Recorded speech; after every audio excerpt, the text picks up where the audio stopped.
Thank you for coming again, guys. I didn't scare anyone off. It's very late. I'm glad it's pretty intense late at night, so good work, everyone. Okay, so I'll do a little quick revision of what we did last time. Just as a quick overview, just you know where we're getting up to. So last time, just really quickly, we went through at a really low level, just trying to give you a flavor of, so what my point here is to give you a high level overview of like what I expect you to pick up from this bit and what bits are important and not so important. Really, at a low level, a computer is always going to be operating with bits, bytes, and logical operations and some simpler arithmetic operations. I wanted to give you a little bit of a thing about encoding. So we started with the integers. As mathematicians, the most useful thing you're going to want to be doing is with numbers. We'll talk about other data types too, but start with numbers, and starting with numbers, the integers, and how we represent integers on a computer. There's a particular way you represent signed integers. I'm trying to give you a rough overview of why you might represent signed integers in this way. And it was actually a bit of an achievement. There's other ways of representing signed integers that people have used over time. So 2's complement is the one we do, and trying to give you this rough impression of, this is meant to be a rough impression of what the logical circuit would look like.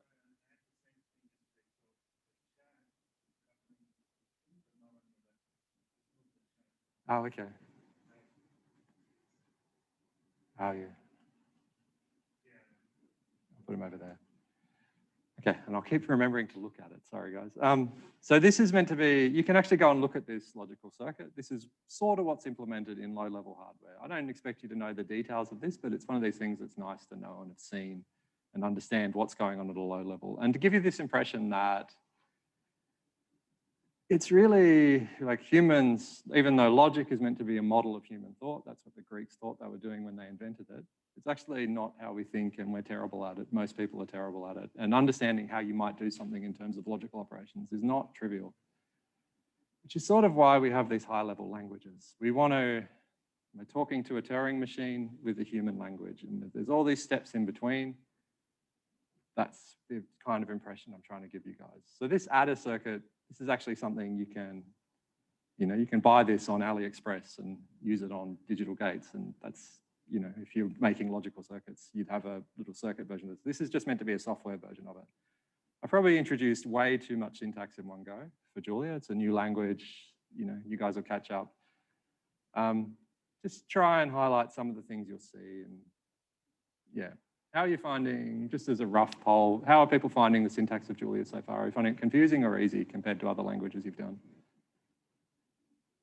Go up for confused. Okay, some of it's a bit weird. So it's what it is. So, okay, so it's a little different to Python. I get tripped up sometimes. Yeah, if you're used to Python, it'll be a little bit different, but not too different. Syntactically, it's a lot like MATLAB, it looks like when you first start looking at it, but it's actually a real programming language, and there's more you can do with it. So today's lecture, after you've seen a bunch of Julia code, washed over with probably too much stuff, we'll go back to the beginning and we'll start going, what's Julia, what's it about? I'm gonna take you through a couple of simple functions that, again, more of this impression about what a computer does, how it actually works, and the kind of operations as a mathematician, you're going to want to do with a computer. So we've got 3 examples. The first 2 are really more applicable to mathematicians. We're going to go through how a square root would work in software, factorials in software, and a little bit about string manipulation. But to start with, we're going to start with a hello world in Julia. So Julia, hello world. So hello world has a long history. It's like the first program you're supposed to write every time you get into a new language. I don't actually know where it comes from. It should be something I should look up. But historically, you go to use a new language, the first thing you do to familiarize yourself is write a hello world. In Julia, it's really simple. So I guess the biggest question, because it's the type of languages, is how do you run it? So we'll go through that. I'm going to talk a bit about, I'll talk about this now as Julia as a language and what problem it's going to what problems it's actually trying to answer. And we'll do a few little demos. Okay. So what hello world looks like in Julia is really simple. It's just like println, you print a string. So have you guys looked at Rosetta code? Is that a thing you guys are familiar with? Have you seen that? Just in your browser, you can just go and have a look and you can see, should have done this before. Should have prepped beforehand. Oh, it's not letting me. Why are you not letting me? Anyway, Rosetta code has, in every programming language, basically, it will have examples of codes. So you guys can look it up on your browser now. It will have examples of how you do different typical algorithms in different languages. And one of the things you'll notice is that this enormous plethora of languages ranging from stuff you use all the time to stuff you never use, that are joke languages. It's good to see, you know, how you might do this in lots of other languages. Julia is dead simple. It's really just choosing how you run it. I don't know why it's stolen my focus. No. Oh, well, we'll go here.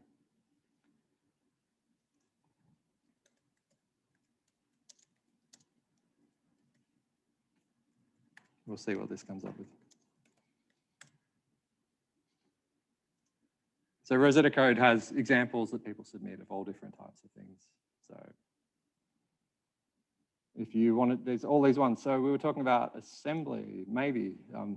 This is what a hello world looks like in assembly. But it's fun to go through, you can see them all. What it would look like in C++, included standard IO stream, hello world, blah, blah, blah. Yeah, good thing to look at.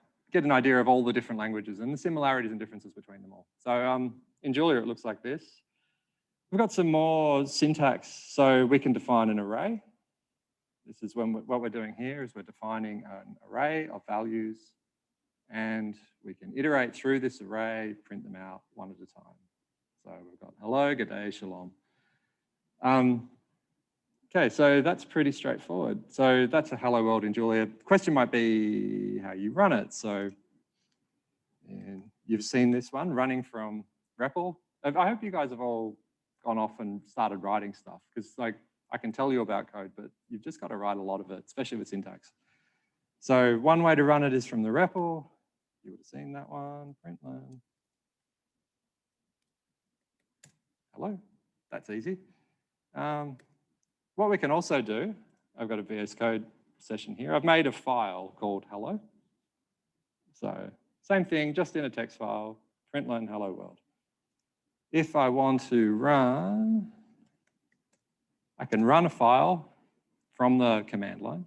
So Julia, EQ lectures, hello, and it will print hello world. Most of the programming I do is this sort of stuff. So we're actually writing software, you're going to call it from another thing. You'll have an orchestration type system, which is usually a bash script if you're doing anything in Unix, Linux. So it will call all these things. Yeah, so that's more typical for the way I might use it. And in this problem a lot of you guys have had about running in environments, getting notebooks set up, blah, blah, blah. You might be running it in a Docker container, say, if that's something you guys have played with before. So you can control the environment a little bit better. Julia, and you've already hopefully got the notebook going. I've got to include using iJulia. This will open somewhere.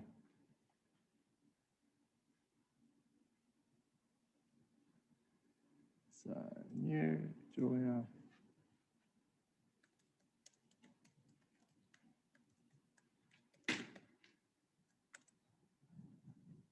And it's slow to start, but that's okay.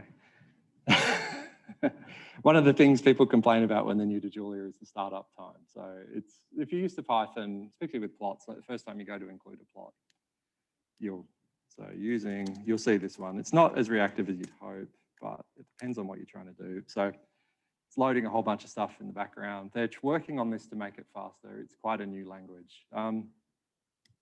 Okay, so back here. Okay, so a little bit more syntax of some useful stuff will sneak in. So we've probably used this one in the notes already. This is called squares equals I for I equals 1. So this is called a list comprehension, this syntax. So if you've done it in Python, has anyone done a comprehension in Python? Got the one. It's a really useful syntax for setting up an array. You prefer, actually, oh, I'll do it here. Really useful syntax for setting up an array. So you could have A is this, and I'm going to go for I equals 1 to 10, push A, I, and, oh, push. What? Oh, 1. Okay, so setting up an array, it's like long-winded way of doing it. If you can type, it's quicker, but I can't type. So a more convenient syntax would be x for x in 1 to 10. That will do the same thing in a compact way. So this is a way of generating an array, iterating through and making an array. So you define this little part over here, an iterator. You take the value from the iterator and you put it into the array. So this is a nice way of setting up arrays. You'll see this all the time. It's such a nice syntax rather than doing for loops and pushing. It's much quicker. List comprehension. So yeah, you can see the outputs here. So making squares. So you can put a function in here. Sorry, that was the next bit I should have said. So it's easy enough to go x squared. It will make squared numbers. Take the square of the number. You can put any function in there. Another one you might want to do different syntax, but does the same thing, is a map. You'll go x goes to x squared for 1 to 10. That's the same thing. So different ways to cut a fit, to skin a cat. They're all sort of doing the same thing. Some of them nicer syntax than others, depending on the problem you want to do. So that's some really simple stuff. Yeah, hopefully not an overload of syntax. Try and introduce these things slowly, but there's only so much you can do. Okay, so what's Julia for? That's the bit I was going to say. That's what a simple hello world might look like. Oh, we got broadcasting too, sorry. Sorry, list comprehension's friend is broadcasting. So y equals that, and we're going to go y dot.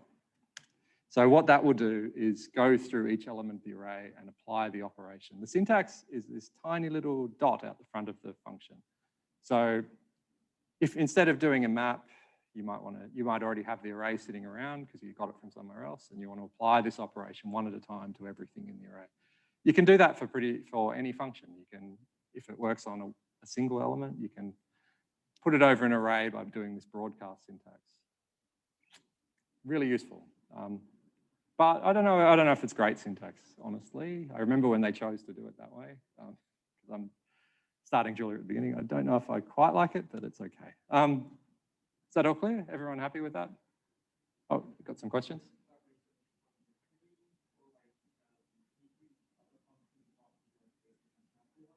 You might need to speak up a bit, sorry.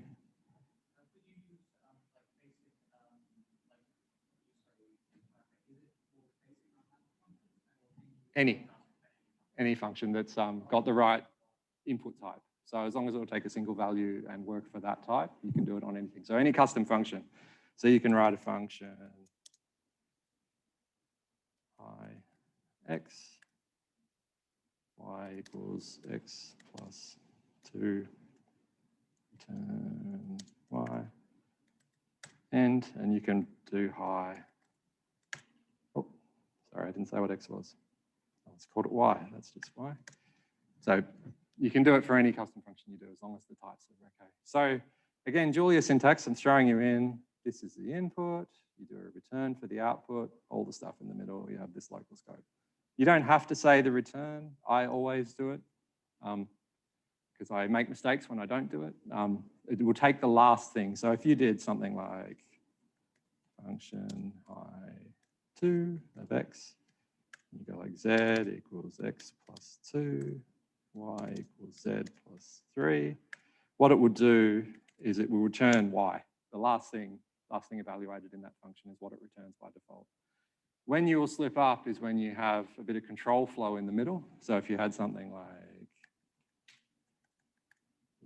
if z greater than 3, z plus equals 2, blah, blah, blah. If you have a bit of control statement in there, you might actually not hit that conditional and it will return the wrong thing. You can put returns inside conditionals and stuff, but we'll get to that later. Yeah, broadcasting, super useful. Map, super useful too. You don't necessarily have to do a list comprehension. Something like if you might do y and then I'm going to broadcast a function, I'm going to take like, let's say a trigonometric function, sine of y. You don't have to do it this way. What you can actually do is you can just put it in without the square brackets. Should work. Oh, sorry, I forgot my dot.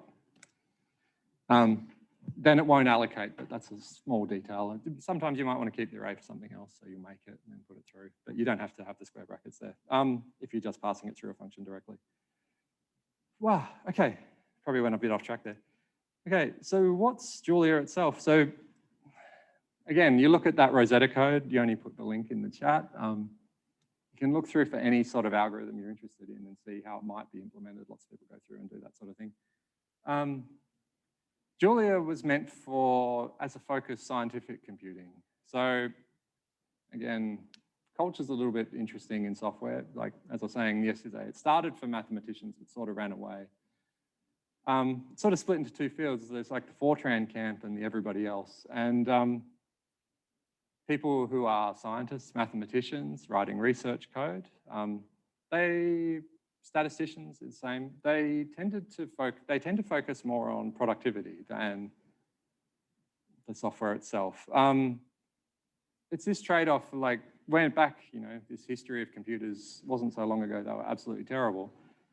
The speed of a program was the most important thing. So like back in the early days when computers were really terrible, you wrote things in assembly. Assembly is this low-level stuff where it's specific to that CPU. So a particular manufacturer makes a specific assembly for their CPU, and you operate in assembly on this thing because you're worried about speed. Then, computers get a bit less expensive, portability becomes a problem. So you want to be able to take your program and use it on another computer. The CPU vendor makes a new type of CPU with a new type of assembly. You don't want all your code to not run anymore. So they want to start to think about portability of languages. So I want to write something once, run it. That's the idea of a compiled language. And the closer you are, so I was saying about the stack of abstractions, the closer you are to the lowest level, typically the faster everything runs. More work for the developer though. So, but, if you're a scientist, you're going to probably might run this thing once or twice or a few times. It's a scripting languages like Python. That's where these things come from, where you just, especially as computers get faster, you don't really care. It's fast enough for what you're trying to do. You're really just trying to get the result. That's where this scientific computing came from. So example, MATLAB was invented in the 70s by someone teaching a course much like this in linear algebra. So the Fortran library for linear algebra was a bit of a pig to use. So he wrote a wrapper for it, called it MATLAB. It was just for playing with linear algebra. So that's MATLAB. So it's like you can think of it as like a scientific calculator for doing matrix operations. Problem is scientists make useful stuff. You want to run it again and you want to run it in production. So you'll hear software developers talking about, is it production ready code? Is it solid and reliable and fast enough? The type of code that comes out of those sorts of languages, usually not so great, depending on effort. So I don't know if you guys done some Python, some of you said, has anyone had the experience of like you write a Python script and then you want to do something? So in your assignment, I saw there was like, I just saw it just before the lecture. You're trying to do something on primes and it's not fast enough. Like it's just going to take till the end of the universe for this thing to run in Python. So then you have to go write a C program and call it from Python, and you're wasting a lot of time because you wrote it in C. You might as well have written it in C in the first place. Has anyone actually had that as a problem or done that? So I assume most of you guys would have used NumPy, say something like that, the linear algebra library. That's what you're doing. You're calling out to something else. If it does exactly what you want, you're fine and you're in your happy place using Python. Problem happens when, say, something you want to do is not supported in NumPy, then you still have to go off and you may as well have written it in C anyway. So the problem Julia is trying to address is this thing. They call it the two-language problem. So I wrote something, it's not fast enough. I end up having to write it again anyway. It's a massive waste of time. So Julia is meant to be a language that is friendly for a productivity language like R or MATLAB or Python, and fast and useful. And so that's where it came from. It started, I think, 2012. It was someone's PhD project at MIT from memory. I hope I'm correct there. You all would have downloaded the Julia binaries. You can read about it there.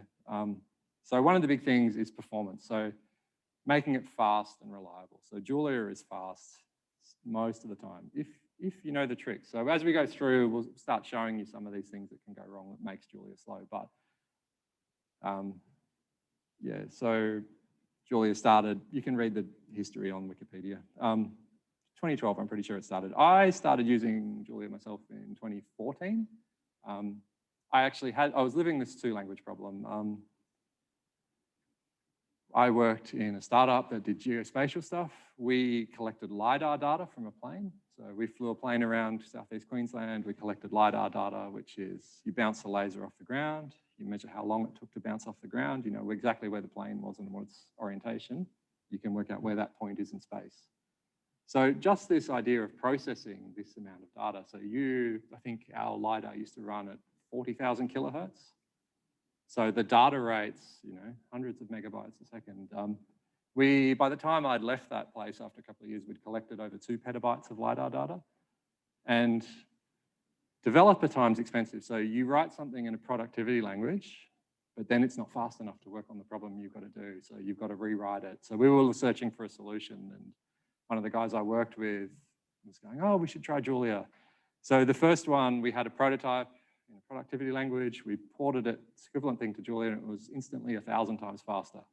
So it went from something that would take a day to run to something that ran in several minutes. So it's like, yeah, because waiting a day for a result's not really, unless the result's really valuable, it's not worth it most of the time. Okay, so that's where Julia is coming from. Okay, probably a bit longer than I wanted. Okay, so going to go through some things. I think, we talked yesterday about how you might add on simple data type. Here's the thing, like I showed you this book yesterday with tables, there were table of logarithms. How do you actually calculate these functions you're interested in as a mathematician? I think a square root's a really good one for understanding how these things might work and where the problems can go and where, as a mathematician, you'll bring value because you'll understand this problem, you'll understand the failure modes, hopefully.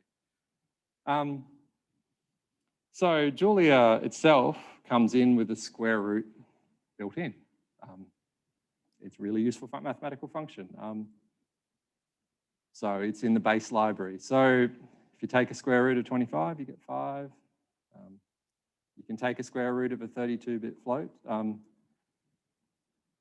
So, this thing you can notice straight away, depending on what your background is in programming, that this is dealing with different types of expressing the variable. So 25 over here, what will that be? Anyone want to have a guess? What that type of 25, if I just type it like that, what that might be? Or you can do it in a Julia session yourself and tell me the answer straight away.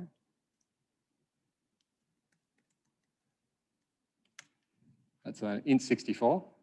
So square root will work happily with an int, and it will work with a float.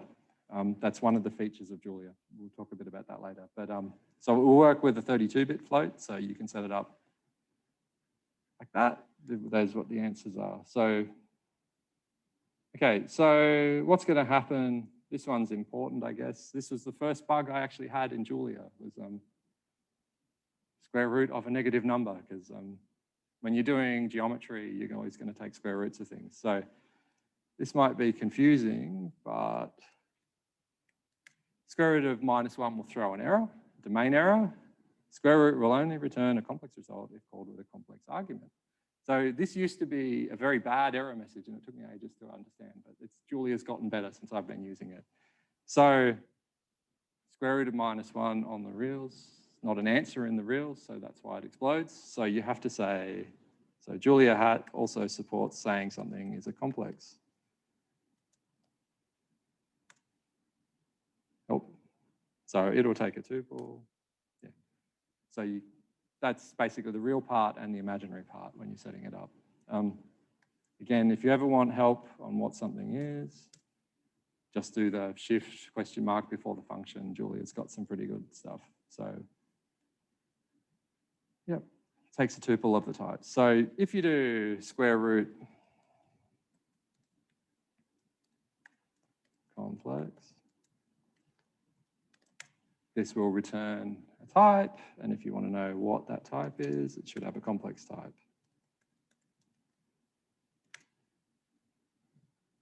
Yep, so it's a complex float 64. Cool. That will bite you. Oh, sorry, got a question?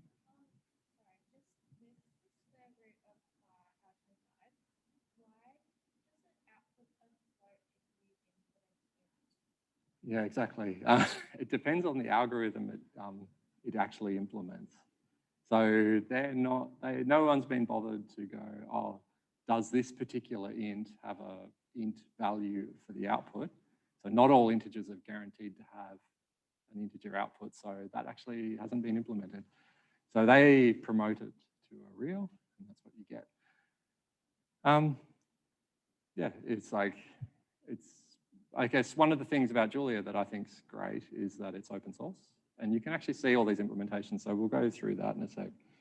Couple bits more of syntax there. There's this function alias if you like using these little things, so you can do the square root and put 2 in and it'll give you the same answer. So this one is important. This goes to your question. You have this thing, so I got a question about this after the last lecture about what show is, and it's a macro. There's this useful little macro which will tell you which version of square root you're using, so square root of x real, and it gives you a link to the source code. So you can actually click on this, and we'll go to the Julia base GitHub repo and point to what's actually implemented there and give you some documentation strings there. So it says it has this domain error stuff. So you can see a couple of other types, what it might do. Yeah, so that's something you can do. So that was your question for which integer version gets called, the real version somewhere else. So one thing you can see is, so this is for float 32, float 64. If you had a bigger float, you might need to do something else, like something that's not a 64-bit if you wanted more resolution. So what it does is it checks whether this thing's greater than 0, and it will throw an error. So that's that error we saw before, saying, this is going to return, you need to put a complex number in if you want to get it, if you're going to get a complex number out. And then it will call square root LLVM. That comes up in a bit.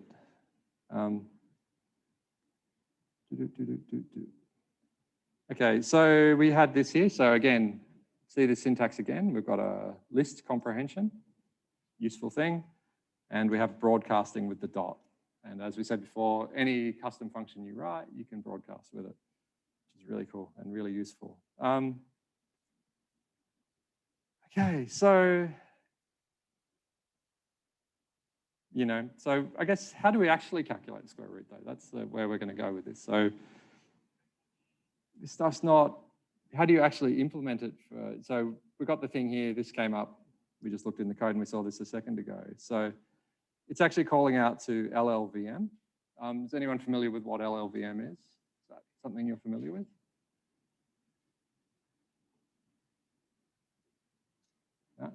Yoni?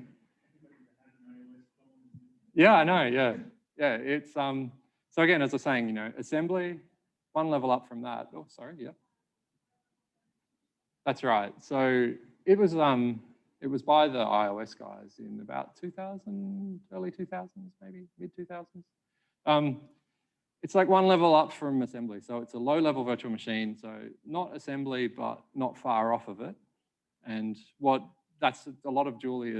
Julia does is it lowers it down into this representation in LLVM. In the back, that's what it's doing. Yeah, so you can, there's a link here to the LLVM. I've forgotten the name of the guy who came up with it. You put it in the chat, yeah. He's quite famous, Chris Latner, that's the one.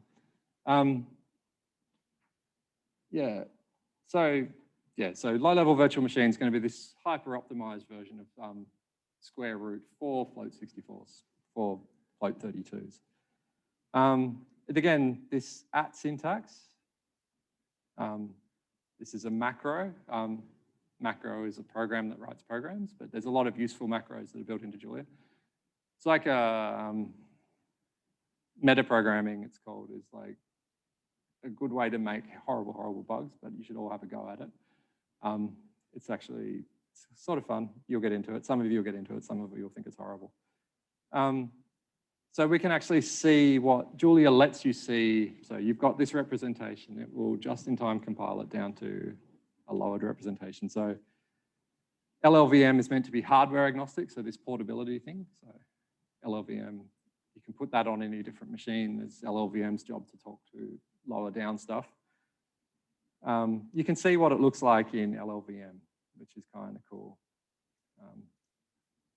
And I don't think I've ever had an opportunity to worry about what it would be in LLVM for anything ever. I don't think it's a thing I've ever had to do to see what this representation of it is. There are some of these low-level macros I use all the time, but this is not one of them. It's just cool to see.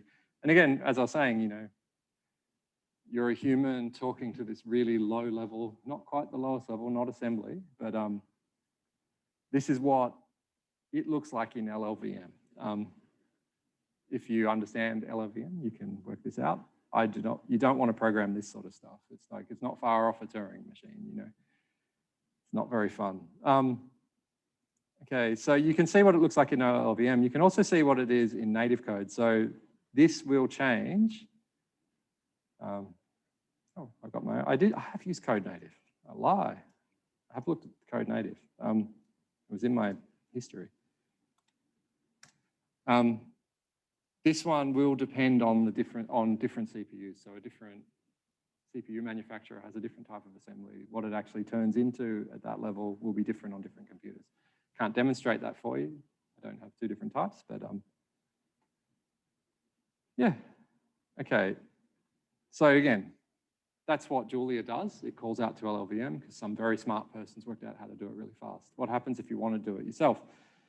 So it's actually been, so talking back history of computers, they've actually known for a really long time an algorithm for computing square roots. And there's many of them. Again, follow the links. There's heaps and heaps and heaps and heaps, different convergence properties.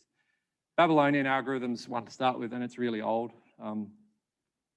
It's interesting to think of how people back then pre-calculus derived these things. I often spent too much time thinking about how you might do that. Like, you know, how do you get the area of a circle without integration? It's like, and understanding limits. They knew it though. So did they guess, or did they have methods? And they did have methods. It's interesting to see their progression. It wasn't like Newton turned up or Leibniz turned up, depending on which country you're born in, and then calculus and we understood everything. They sort of, there was a road up to it. Babylonian algorithm, though, you know, Babylon is a long time ago. It's known since antiquity, I think. So what it is an equation. It's an iterative equation where you start with an initial guess and then you keep refining it. So this is the equation. So we're going to start with a guess, x naught. So we've got a given positive real number z. So z. And we start with an initial guess, x naught. So, and we keep applying this. So we've got an implementation here. So what you do is I'll say a little bit about the syntax afterwards. So start with an initial guess. And ignore the inputs for now. I'll say a bit about what they mean. While true will keep doing something forever if you don't break out of it. So there's argument coming in verbose. You'll see that's false up here. And is and with short circuit. So if the first thing doesn't evaluate true, don't bother about the second bit. That's what that syntax means. It's called short circuit evaluation. So, and yeah, it's useful if you don't want to go into the second bit, like if it's expensive to calculate, don't do that. So if verbose is set to false, this bit never gets evaluated. If this is true, then we'll print stuff. This is 1-for-1 with this part. So we're just going to take a half of x on z minus x. If this is less than some termination tolerance, we're going to break. Otherwise, this is the new guess. So that's just applying this thing. So you start at some value, go again and again and again and again and again, and it will converge down. So hopefully, if you do this thing, you should be able to see, you can confirm this for yourself. I'd say run this code yourself, just see if it works. We're not lying to you. You should get something that's pretty close. So I can't see, it's down on this digit that it's different. So that's pretty good. And depending on this tolerance you set. So back to the function, a bit of extra syntax. This little semicolon is separating between optional arguments, and these are named. So when you call this thing, you have to give it the right name. So you have to give it verbose. You have to call it verbose. It's not a positional argument, it's a named argument. So if you want to, it's much better to do that for robustness, because when you're calling a function, you've got to get it right. It has an initial guess that defaults to z on 2.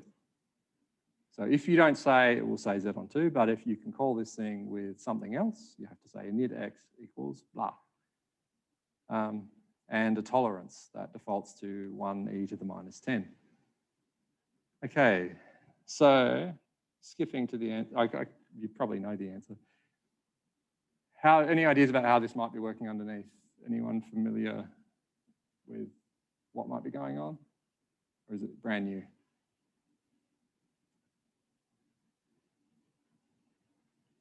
Has anyone heard of Newton's method?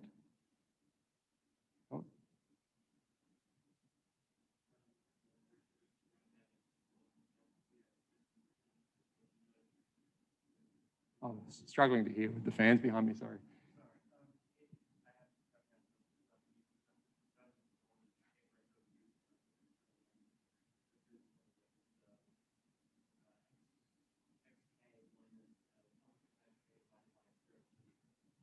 Yeah, Newton's method. So I got the terror of trying to draw something. Sorry, I'm clicking on the wrong stuff.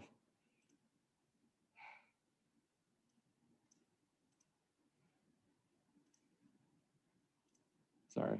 So the basic idea for Newton's method is, so this is one of the things, I guess you guys are pretty young in your mathematics education, but if you're an applied mathematician, the first answer and the only answer is take a Taylor series of everything. If it's too hard, take a Taylor series and then truncate it at some point.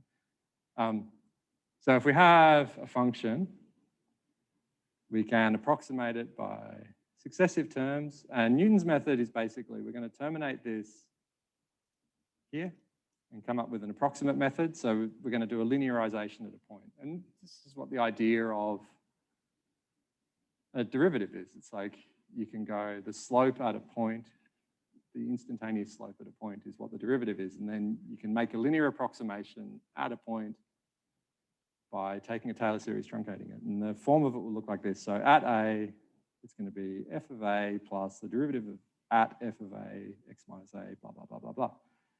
So for example, that will be, say our first point is here.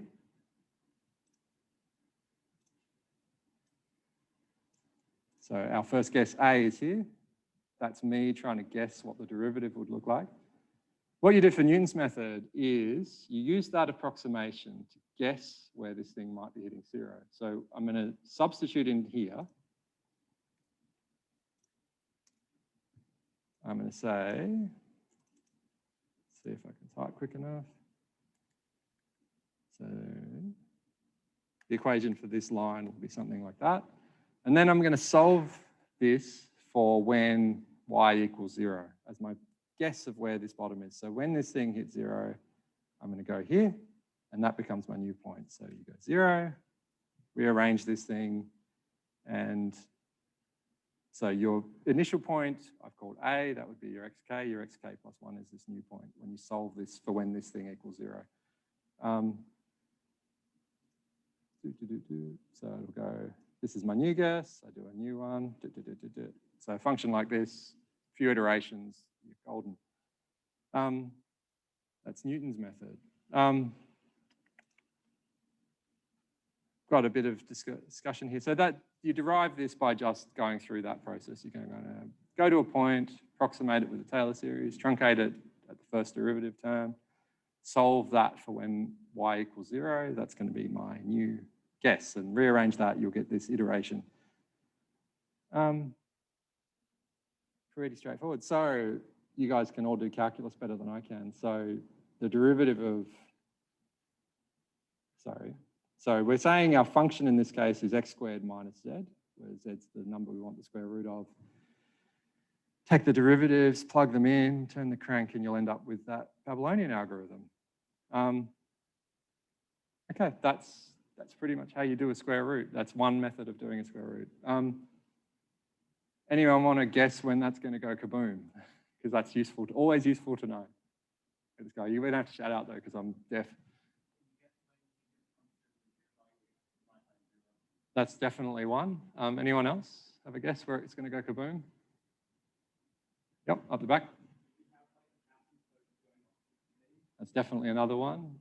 Anything else? Anything more exotic? Discontinuous, yeah. And you can have ones that just cycle.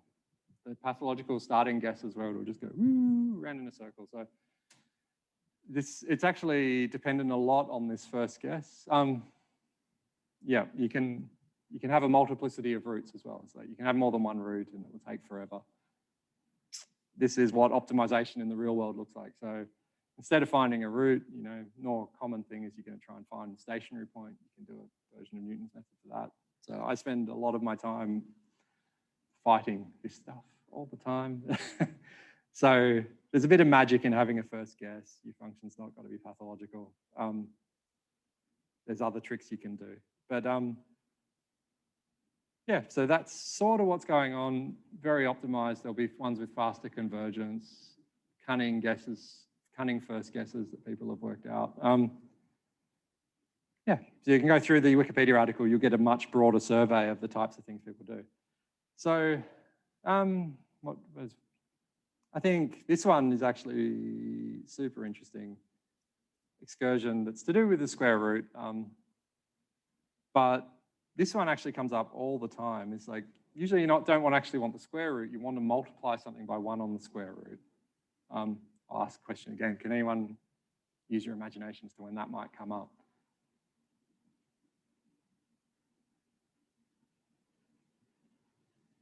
Yo, up the back.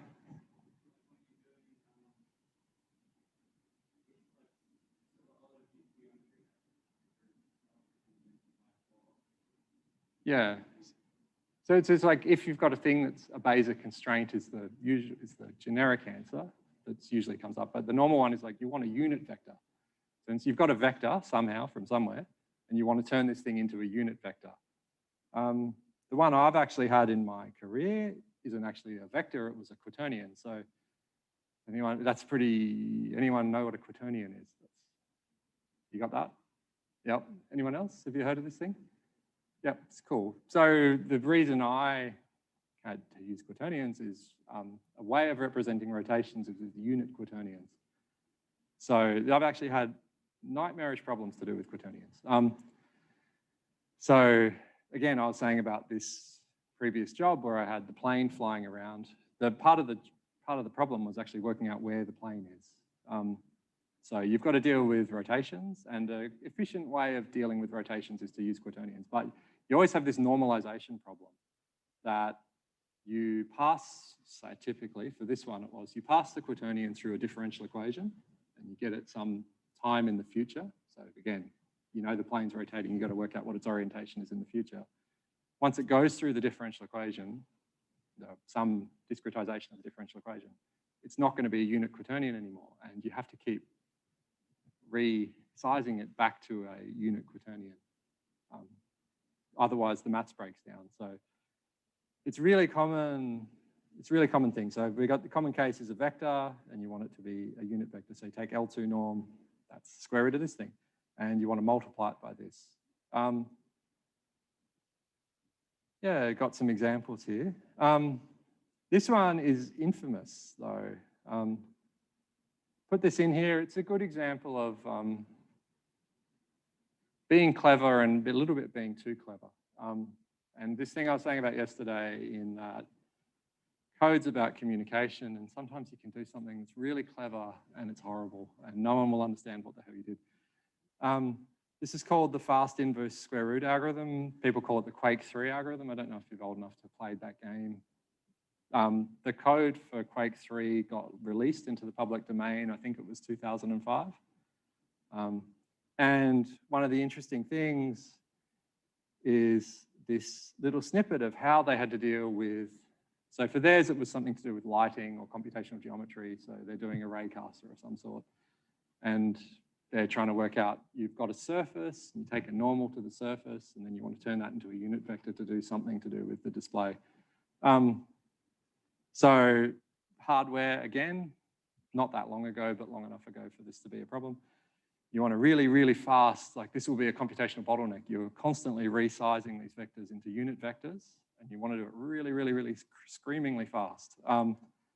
So this magical algorithm came out, and it has a sort of famous comment there that we've bowdlerized for you guys. So, and you can see some of the stuff I was talking about yesterday. So this is in C. Is anyone, I guess, how many of you can read that and sort of get a good impression of what's going on? Or is that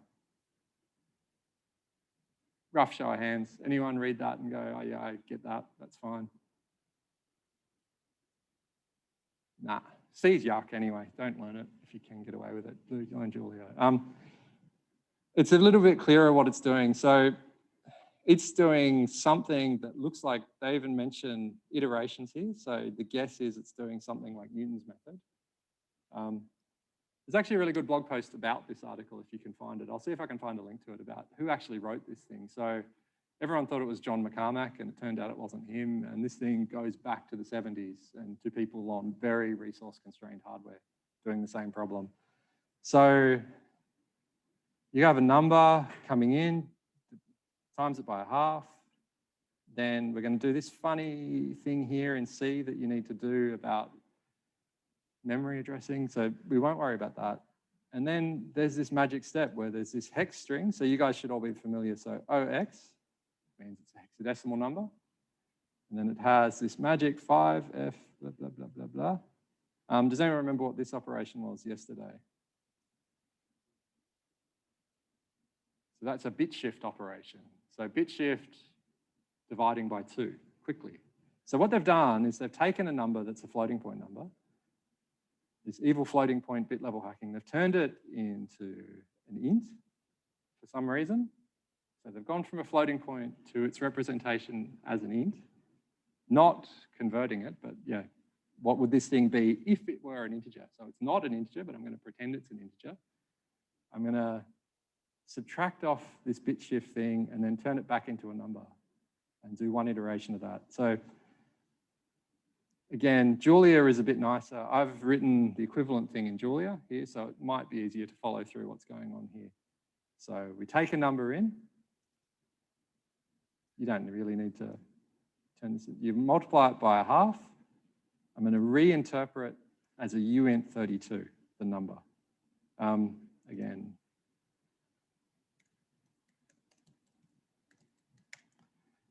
so reinterprets will take a thing of a certain type and reinterpret it as another type. So this should be clear that it kind of doesn't make sense. Like, why would you take the bit level representation of something as a floating point number and then pretend it was an integer? That's what that's doing. Do this magic thing where it's something like take that integer, divide it by 2, then subtract off this thing. Then reinterpret it back into a float 32 and do one iteration of Newton's method for 1 on square root x. And that was, so you can see that it gives the right answer, hopefully. You can verify this in your code. Probably not going to say, I think this is a good one for you guys to go off for self-study and have a look. There's a good, I've linked a YouTube video. Oh, sorry, yeah.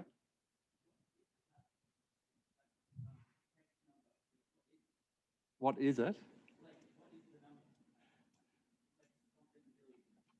Yeah, it's a big number. Yeah. What could we do? Why that particular number? So it's to do, as a broad scope, it's to do with, we haven't talked about floating point numbers yet. That will come up. Just for now, it's like, you think of floating point numbers as scientific representation. So you'll have like scientific notation. So you'll have a bit out the front times 10 to the power of the thing. And that's a bit level representation of that. What's kind of going on when you reinterpret a floating point number as an integer is it's like taking the log of this number. And then you can, you know, if you think of what you're dividing by 2 of the log of a number is going to be like, and then this thing's to do with the representation. I will cast all that off to the video. I think you guys can watch that on your own. Super interesting. My takeaway from this is terrible. Like, you should be embarrassed if you write this without any comments. If you saw this in someone's code base, this would be terrifying. I can tell it's a bit of a morbid story, but a place I used to work at, we had a guy who was like a gun C++ developer, and he wrote this code that did computational geometry stuff, and it was very, very complicated, very, very important for the business. He was the only person who understood it, and he passed away, and we just had to rewrite the whole thing again.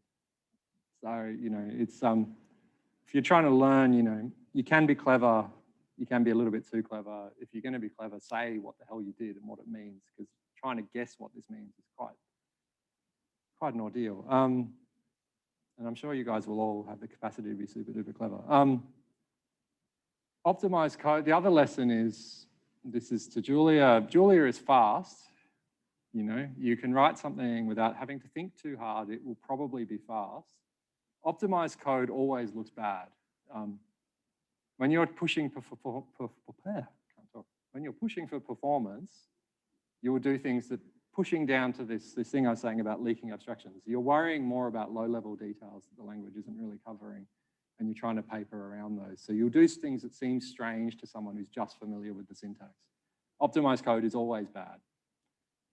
If you go looking in the guts of Julia, like into the guts, like of how it's doing its code lowering to turn it into this LLVM representation, there'll be some stuff in there that's horrible and hard to understand. And it's just a function of when you're pushing for performance, things start to get really, really ugly. I think that's an important lesson. I encourage you to watch this video though. It's really super interesting, and see if you understand it. You should have it should be a nice little prelude to understanding about floating point representations, so we don't have to talk about it too much. It's another way of like, if I have a real number and I want to represent it in bits, what's the ideal way to represent it in bits, and what operations do I need to do on it? Okay. Up to the next bit. It's close to the end though, so I probably won't start. Do you guys have any questions on that so far?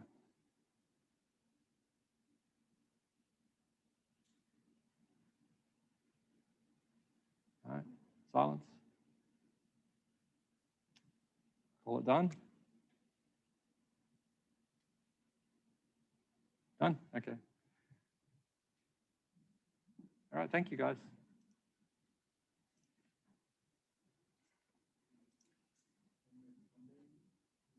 Yeah.